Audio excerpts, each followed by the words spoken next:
Join me in learning about Lodge Thistle 1013, the first Masonic lodge founded in the Republic of Panama. If you're interested in the history of Freemasonry in Panama, stay until the end of this video.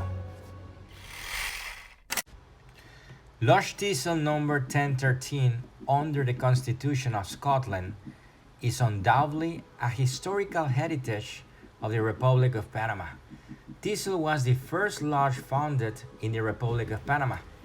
There was another Masonic lodge founded in Colón when we were part of Colombia, Lodge Sojourners number 874, under the jurisdiction of Scotland also, which was founded in 1898. However, when the political jurisdiction of the Canal Zone was defined, it became part of the area under the Grand Lodge of Massachusetts. At this point, it is important to take a moment for context. By the end of the 19th century, several lodges existed in Colón and in Panama, which were obedient to the jurisdiction of Colombia in Cartagena and the Neo-Granadino from 1887 to 1895. In the last year, work of the French Canal declined, leading to the depopulation of the colons and the disappearance of several lodges. Among the lodges dependent on the Grand Lodge of Cartagena were La Estrella del Pacífico, Interoceánica, and the Travelier in Panama, while in Colón there were La Unión Fraternal, Manzanillo, and La Granada. The Unión Lodge and Istmo Lodge disappeared, and most of their members joined the Estrella del Pacífico Lodge. It is known that in 1885, the successors to Union Lodge worked for Interoceánica Lodge, number 44, but it ceased to exist around 1889 due to religious persecution. It is important to note that before 1903, Panama was a department of Colombia, so the history of the order on Panamanian territory must be analyzed within the historical context of that time. Therefore, from an historical standpoint, the first lodge that existed on Panamanian territory in 1821, San Juan de la Mejor Unión, according to some historians, was still considered a lodge in the Neo-Granadino or Colombian territory. As I mentioned earlier, some lodges had to close due to religious persecution. This was because between 1880 and the 1900s, Colombia experienced a period known as La Regeneración, promoted by Rafael Núñez after he came to the presidency with the slogan Regeneration or Catastrophe. From 1880 onwards, one of the darkest and most repressive stages in Colombian and Panamanian history began.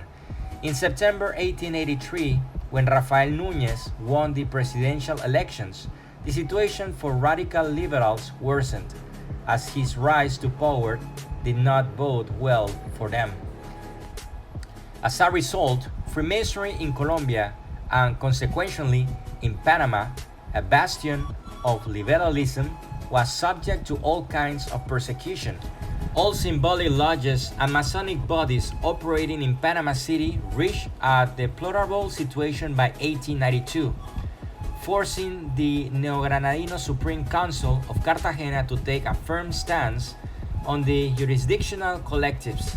In a session on February 29 of that year, the resolution to declare the columns of all the chambers and bodies to go dark was approved. The main instigator was Miguel Antonio Caro, the ideological mentor of La Regeneración, who used the media to promote defamatory campaigns against Freemasonry. Given the situation in Panamanian territory and the tense relationship between the Isthmian peoples and Colombia, in December 1897, the Fidelity Lodge No. 48 resolved to separate from the obedience of the Neo-Granadino Supreme Council and requested a charter from the Grand Lodge of Scotland, based in Edinburgh, under the name of Sojourners Lodge. The Grand Lodge of Scotland issued the charter under the number 874, and on March 10, 1898, it was regularly installed. Upon learning this, the Neo-Granadino Supreme Council declared the brothers who had separated from the obedience in rebellion, and on March 25 of the same year, they issued a resolution declaring the lodge irregular, presenting a corresponding note of protest to the Grand Lodge of Scotland, accusing it of invading its territory and violating Masonic sovereignty and independence, a territory that has been under the jurisdiction of the Supreme Council of Cartagena since 1833.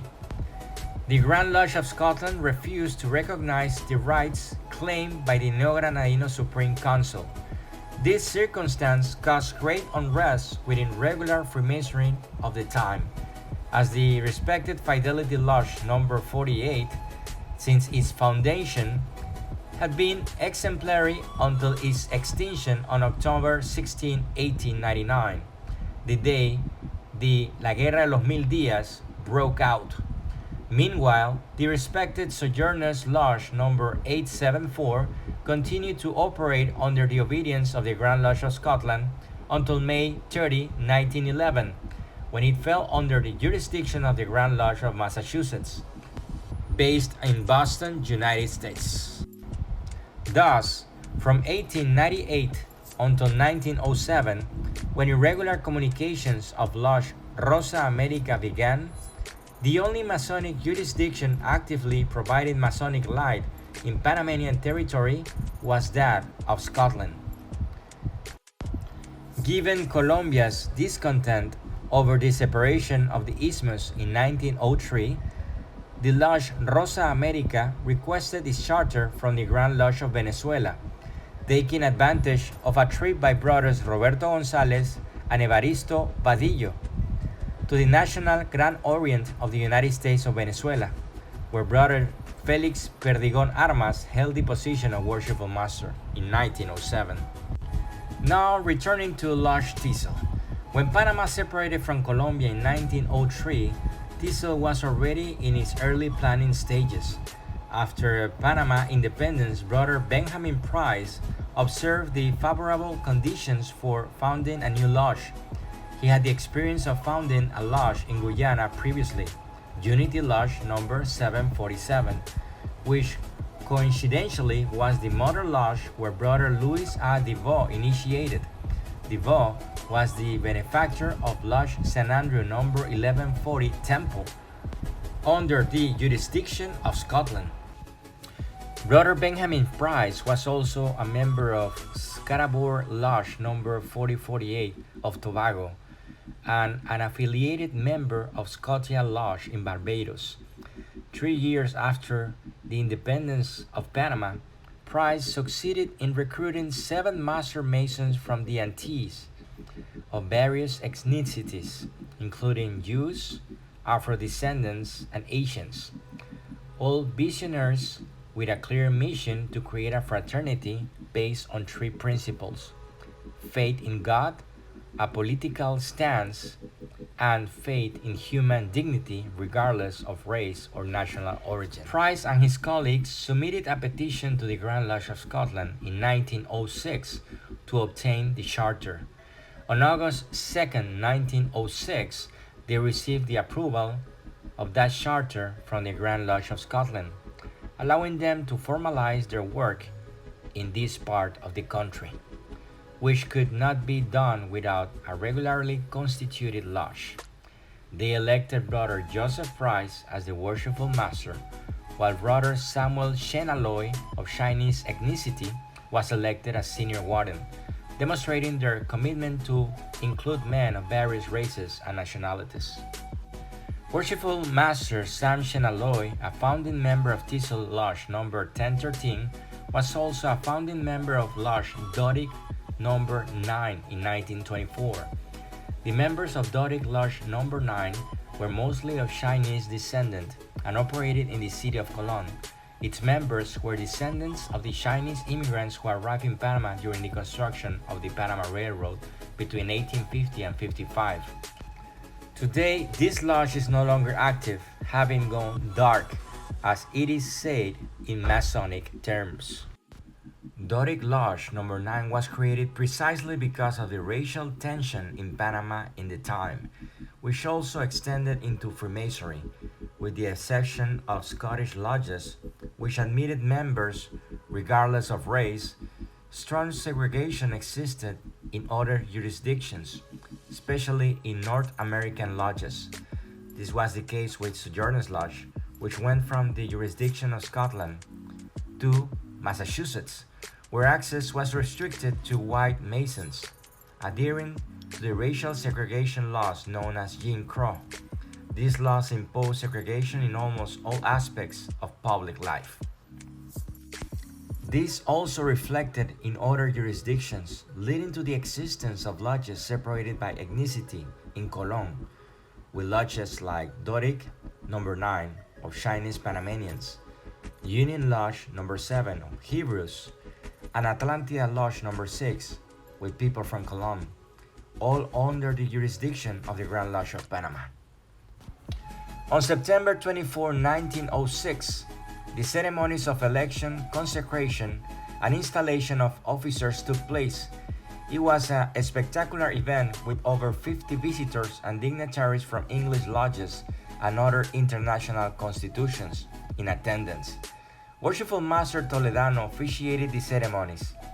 Brother Melendez, the first governor of the province of Colon, was invited to sit in the east of the lodge.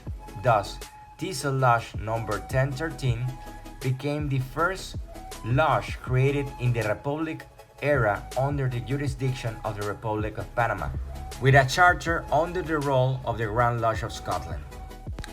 This established the Scottish jurisdiction as the oldest and most active Masonic body of the Republic of Panama, even preceding the founding of the Supremo Consejo in 1915 and the Grand Lodge of Panama in 1916.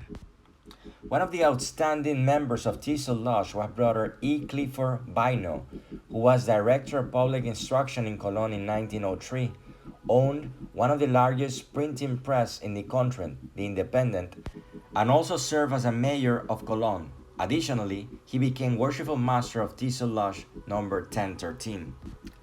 Another notable member was George Westerman. Brother George Westerman is considered one of the most prominent civil rights activists in the country and the Americas. He was an ambassador, journalist, professor, and diplomat who fought for human dignity during the peak of racial segregation in the country.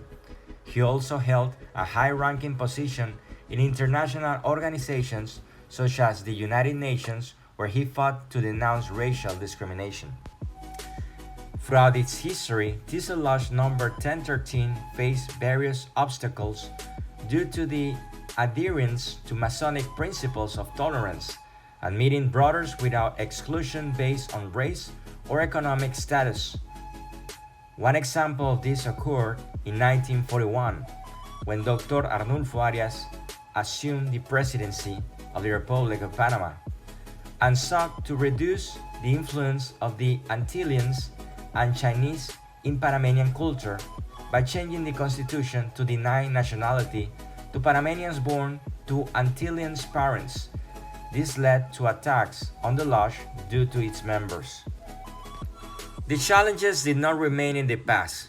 In 2018, after many years of operating in the Grand Lodge of Panama Temple in Colon, Lodge Thistle No. 1013 was evicted by the Grand Lodge of Panama after cutting ties with the jurisdiction of Scotland.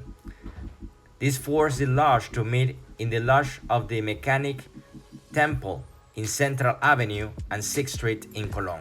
However, the obstacles and challenges did not stop Lodge Thistle to continue working.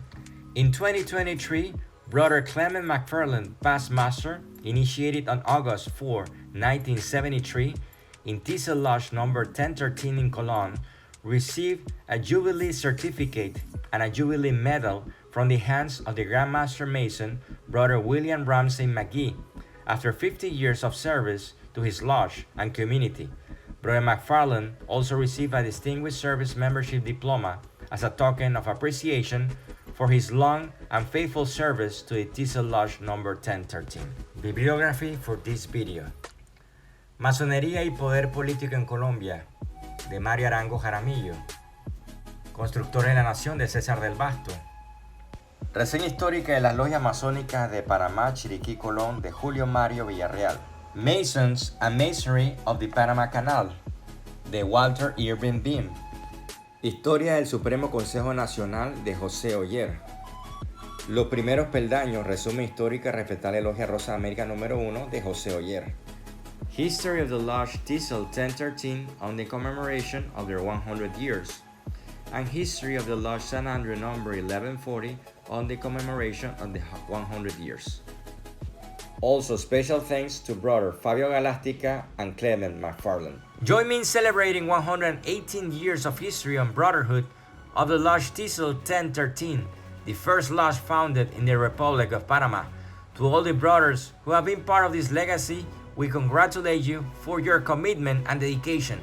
May you continue growing together and leaving your mark. Happy anniversary, Thistle Lodge number 1013.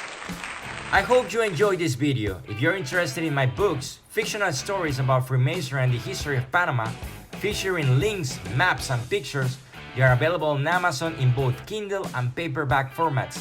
Thank you for watching and see you later. Bye.